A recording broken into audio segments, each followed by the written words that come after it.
with Matt LaFleur in Green Bay. So Matt, you're a new coach. You have one of the flagship franchises of any sports team in the world. And there's a lot of people around the world right now who are big Packer fans but who don't know you. What would you say if you had a group of Packer fans in front of you right now? What's the message you'd want to give them about your team? Well, about our team, first of all, it's such an honor to be in the position that I'm in. You talk about the Green Bay Packers, and it still feels a little surreal. The other night when we had family night was the first time it kind of hit me that you're the leader of this football team. Where you're looking at all the crowd, Yeah, I mean, and they're there for a little practice. How many times do you get over 50,000 at a practice? So that was such a unique and incredible experience, and one that we just talked to our players about. This doesn't happen anywhere else. It's in Green Bay. But I just think, the one thing that we want to be about is I value character, and I think that when you look at our not only our players but our coaching staff, we have good people, honest, hardworking people that enjoy the daily grind, that enjoy helping each other become the best versions of ourselves, and that's what we're about on a daily basis. How have you been struck by this job and sort of the weight of this job? You're in Vince Lombardi's chair, and are you totally over that, or does it still hit you when you go down Lombardi Avenue or Holmgren Way or whatever? Honestly, it really hasn't, because there's so much to do. Yeah. It's just like you finish one thing and you're on to the next. So for me, it's just trying to stay in the moment, stay focused on the task at hand, and whatever it is that we need to get done. One other thing a little bit about the past. You told me a story in the spring about how you found out you were getting the job. You were driving in a car with your wife. Can you relive that moment and what it was like for you and your wife? Yeah, so we were on the way to pick up my son from school, and at the time your home is in Nashville because you coach with the Titans. Yeah, we were in Nashville. We were on the expressway going to my son's school, and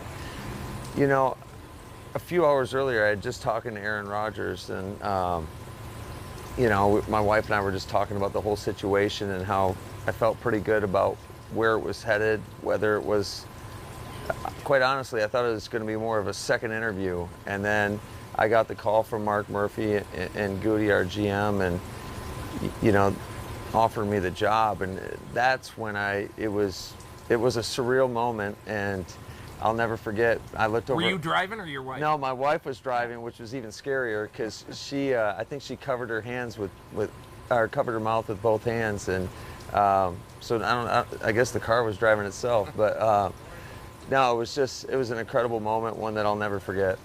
Fast forward to today and what you're doing here. What has been your message in a football sense to your team? What have you told them about the kind of team that you want to be? Yeah, we kind of rest on what I like to call the 4 C's, and that's our football character, and how coachable we are, how accountable we are, how everybody's accountable to one another, whether you're a player or coach. Just competition, just trying to bring out the best in each other. The communication component, that's so imperative to driving our success. And then, consistency, and that is the truest measurement of performance. I want to talk a minute about your relationship with Aaron Rodgers. Obviously, anybody who coaches the Green Bay Packers is going to benefit from having Aaron Rodgers as the quarterback. Can you tell me, what has it been like as a working relationship so far, and how would you say you have worked together with him? Every day is it's so much fun.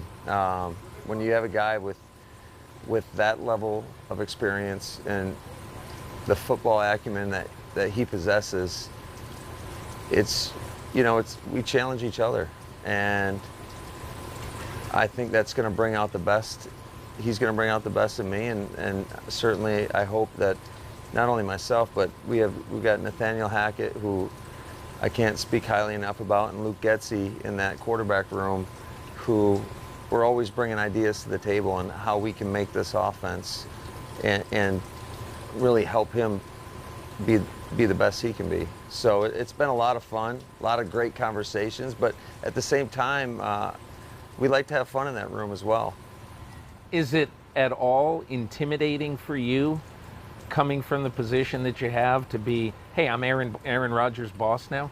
To be honest with you, I don't really look at it like that. You know, I look at it as What, Aaron Rodgers' co-worker or something? Yeah, I think anytime, and I know it's different, you know, being the head football coach, but just from a play caller mentality and somebody that works closely with the quarterbacks, I've always viewed that relationship as more of a partnership, because he plays the toughest position in all of sports, in my opinion, and you want to make sure that he's comfortable with everything you're doing, so that there's that constant communication that's going on, just to make sure that we're all on the same page and that he feels comfortable and confident in what we're doing, because I know if he's confident in what's going on, the other 10 guys in the huddle are going to be pretty confident.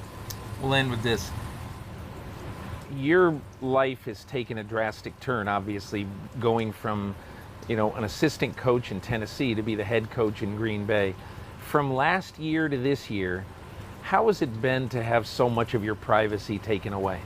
You know, it really hasn't been that big of a deal, to Really? be honest with you. No, it really hasn't. I mean, you know, Green Bay, they recognize you, but, you know, this summer I took a bunch of trips and I could walk anywhere and nobody had a clue, which is the way I'd like it, the way I prefer it. And but the people in this city, I can't speak highly enough of everybody here. Just, I'm from the Midwest, so I feel like, you know, we all have similar values, and everybody's been so kind and warm and receptive, but also respectful, especially when I'm with my family out in public.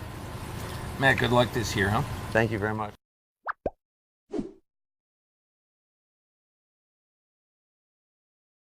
Hi, I'm Mike Tirico, and thanks for watching. Make sure to hit subscribe for the latest news and highlights from NBC Sports.